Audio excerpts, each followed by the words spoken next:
गलता रे देह जैसे पानी में बतासा मन नहीं माने हो गई बात नासा गलता रे देह जैसे पानी में बतासा हो खेला चढ़ाई नया नाम जोएला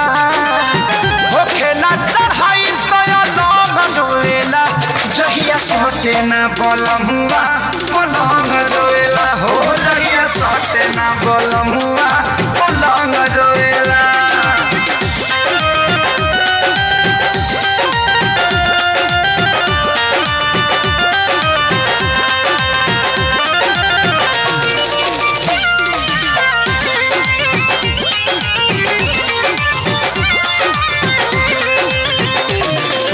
सोचिला की करब याजमाना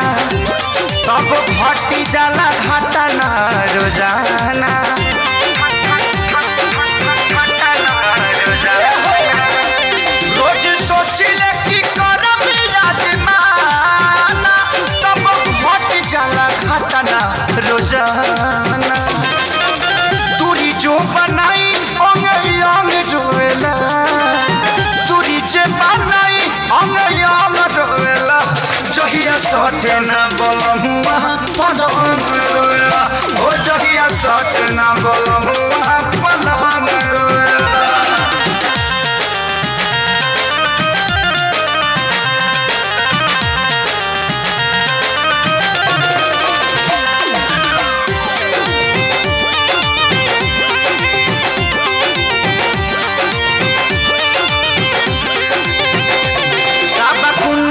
खेसारी में ऐसन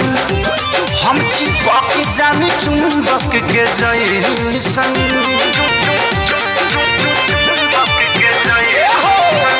कुंदन खेसारी में ऐसन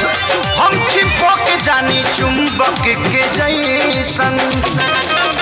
तोरा बिना जही से पतंग ढोएला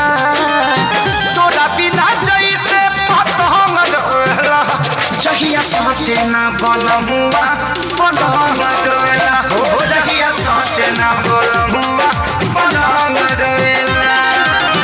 मन नहीं माने हो गइल बात नासा गलता रे देह जैसे पानी में बतासा हो खेला चढ़ाई तया नाम रोएला हो खेला चढ़ाई तया नाम रोएला हो जहिया सटे न बोलमुआ पलंग रोएला हो जहिया सटे न बोलमुआ पलंग रोएला।